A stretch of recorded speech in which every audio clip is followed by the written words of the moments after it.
Let's go! I'm still counting down my top 100 fantasy fiction reads of all time, 2024 edition. Let's see what I have on part 3 of the list, 60 to 41.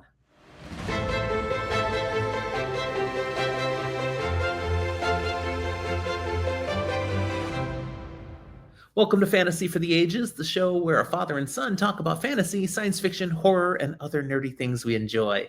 I'm Jim, the father of this show, ready to bring you part 3 of my top 100 list.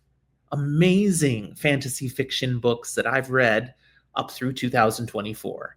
How many of these will you agree with and have also loved over time? Well, you're about to find out. If you enjoy this list, be sure to hit the like button down there, and if you haven't subscribed yet, we sure hope you will. Hit that notification bell, and you'll see the other things Zach and I keep putting out. We've got well over 1,000 videos here for you to enjoy. So let's not waste any time. Jumping right in, number 60 on my list is A Sail, the final of 6 books of the Novels of the Malazan Empire by Ian C. Esselmont, published in 2014. I just read this a little while ago, and it therefore bumps something else off the list. The genre is high fantasy. This book explores the mysterious continent of A Sail and its ties to the Malazan saga. It's known for tying up loose ends and threads and providing closure to side arcs of the Malazan story. A Sail serves as an epilogue, both to the Novel of the Malazan Empire series, but also to Malazan Book of the Fallen. Provides closure to various storylines and offers a glimpse into the storied history that shaped the Malazan Empire. Just a fantastic read. Number 59, The Blade Itself, book 1 of Joe Abercrombie's First Law trilogy, published in 2006. This is grim dark fantasy. I know I kind of stick out on this here, but of those first 3 books, book 1 was my favorite. Maybe I'm weird, but I loved this story. It introduced morally complex characters like Logan Ninefingers, Jezel Dan Luthar, Sandan Glokta. I mean, great characters to follow along through a trilogy. It's renowned for its subversion of traditional fantasy tropes and its dark humor. This was written while Abercrombie was working as a freelance film editor. He wrote the book in his spare time, often late at night, and initially struggled to find a publisher. Amazing, based on how successful it's gone on to be. Number 58 is Deadbeat, book 7 of the Dresden Files by Jim Butcher, which was published in 2005 and is urban fantasy. In this book, Harry Dresden takes on necromancers in a race against time. It's famous for its dramatic climax involving a reanimated Tyrannosaurus Rex. This is one of the first books of the Dresden Files to gain significant traction outside of the core fan base, helping to elevate the series to mainstream success. 57 on my list is Winter's Heart, book 9 of Robert Jordan's The Wheel of Time, published in 2000, the genre epic fantasy. This book features a cleansing, a pivotal event in the series. It's known for its slower pace, but heck of a conclusion. This is the first book in the Wheel of Time series to be released simultaneously in hardcover and audiobook formats.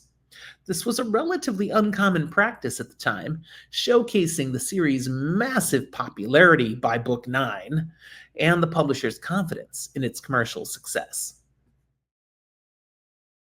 Number 56, House of Chains, book 4 in Stephen Erickson's Malazan Book of the Fallen series, published in 2002, high fantasy. This book introduces Karsa Orlong. What a character. A barbarian warrior whose arc spans the series. It explores themes of vengeance, transformation, and power dynamics. One of the things that's great is you've already met Karsa Orlong. You just didn't know who he was until this book. House of Chains was written in a relatively short time compared to Erickson's other works. He has mentioned in interviews that his deep familiarity with the world of Malazan and the momentum from the earlier books helped him to complete the manuscript faster than he expected, while still maintaining the series' hallmark complexity and depth. Number 55, The Name of the Wind, Book 1 of the Kingkiller Chronicle by Patrick Rothfuss. This was published in 2007 and is epic fantasy.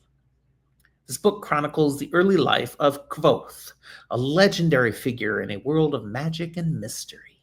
It's celebrated for its poetic language and layered narrative.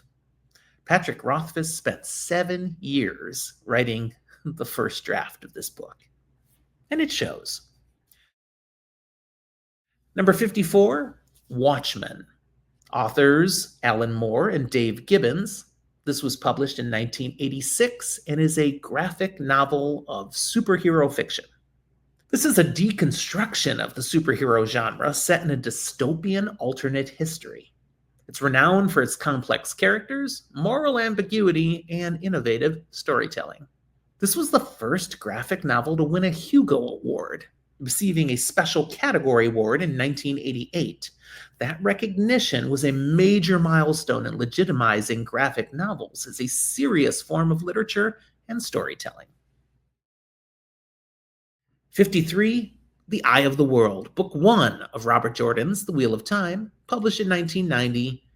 The genre is epic fantasy. This launches the Wheel of Time series with a group of young characters journeying from their small village to a world of prophecy.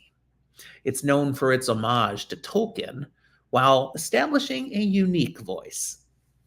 This book was originally planned as a standalone called Reluctant Messiah. It blew up into something a lot bigger than that. Number 52 is Proven Guilty, Book 8 of the Dresden Files by Jim Butcher. It was published in 2006 and is urban fantasy. In this book, Harry Dresden investigates supernatural activity tied to horror movie monsters. I'm so entertained by this book. It highlights Harry's growing responsibilities also as a protector and his complex relationships. This is the first book in the Dresden Files series to debut in hardcover. Prior to this, all the earlier books in the series were initially released in paperback. So this shift marked a significant milestone in the series' success, reflecting its growing popularity and the confidence that the publisher, Rock Books, would still make money. They thought this franchise might have potential. Of course, it took till book 8 to get there. Number 51 is The Wise Man's Fear, Book 2 of Patrick Rothfuss's Kingkiller Chronicle. This was published in 2011 and is, again, epic fantasy. We follow Kvothe's journey as he continues his education, explores foreign lands, and faces new challenges. It's known for its lyrical prose and detailed world building. This book spent over a year on the New York Times bestseller list.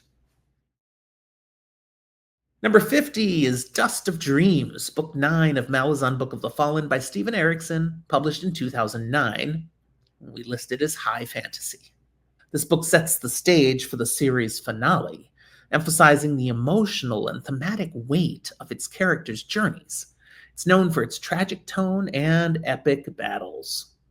Erickson has noted that Dust of Dreams was one of the most challenging books in the series to write because of its role in setting up the series' conclusion.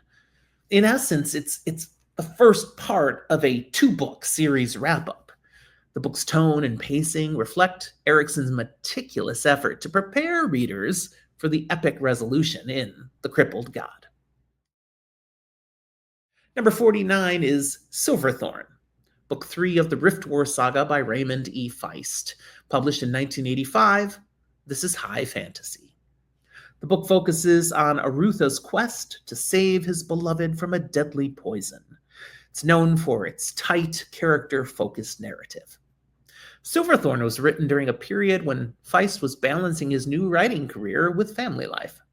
He has mentioned in interviews the support and encouragement of his wife were instrumental in completing the book and establishing his early success as a fantasy author.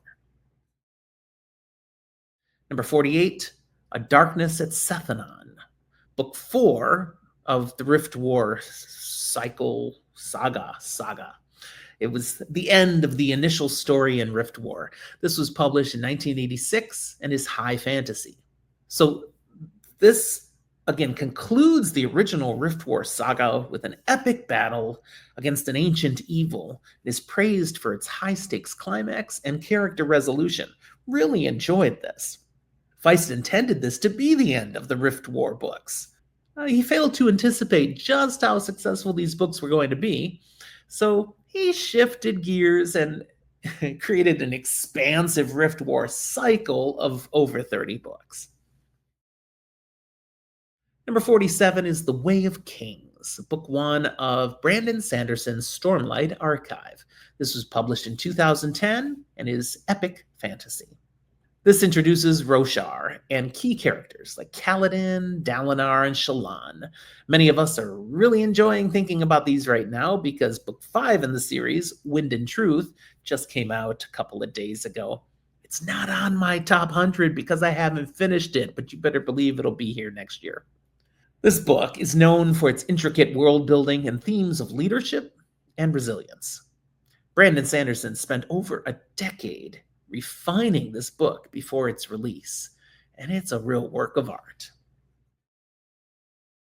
Number 46, Iron Gold, book 4 of the Red Rising saga by Pierce Brown. This was published in 2018 and is dystopian sci-fi fantasy. This book shifts from the previous one-person point of view to a multi-point of view structure that will be continued through the saga. It explores the fallout of Darrow's rebellion, highlights the complexities of building a better society. Yeah, not as easy as you might hope for. Some might classify the Red Rising saga more as science fiction, and I wouldn't argue with that, but the science is really soft here. It definitely reads more like fantasy in space. In this case, our solar system. Along with that same criteria, you're not going to see the most excellent series, The Expanse, showing up on this list because that leans into more hard science. Yeah, there's still fantastical elements, but it's definitely more truly science fiction, and you'll have to wait for my top science fiction book list to see where The Expanse would come in. Number 45, The Dragon Reborn, book 3 of The Wheel of Time by Robert Jordan. This was published in 1991 and is epic fantasy. This book focuses on a particular character's rise as the prophesied Dragon Reborn and marks significant growth for other characters in the series. The character who's seen a lot of point of view focus up to this point is Randall Thor. Well, in this book, that one's much more diminished, and we're going to get the POVs of people like Matt and Perrin. And, we really diversify in this particular element of the series.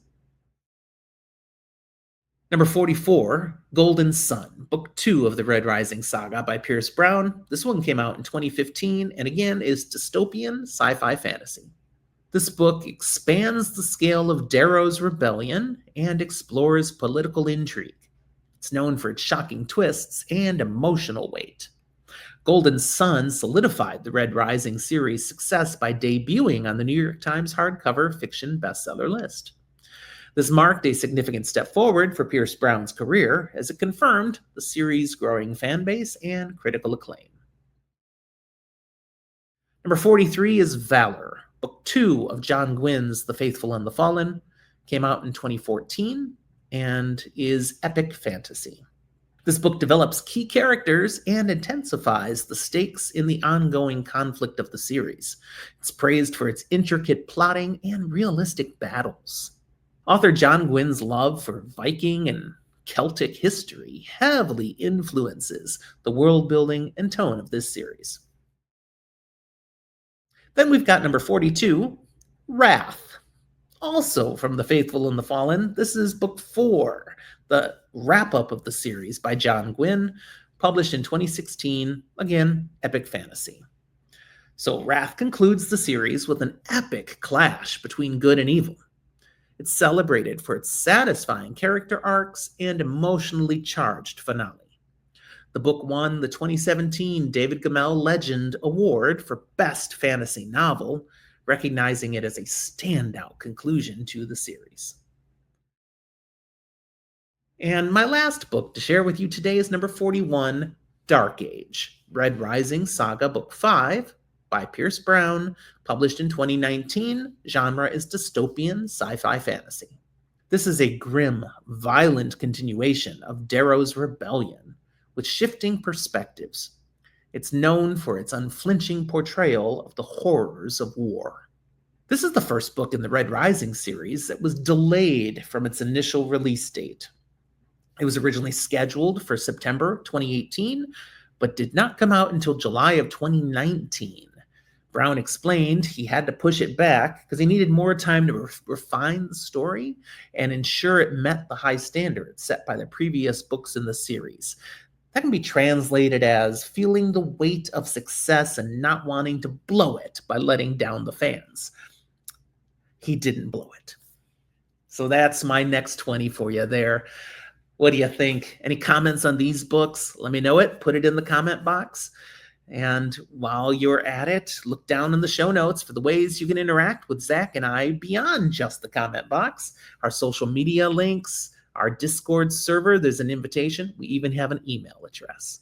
Thanks for watching. Be sure to come back for my next couple of lists. We're working our way up to 100, but that's where I'll leave you for now. We'll talk to you next time.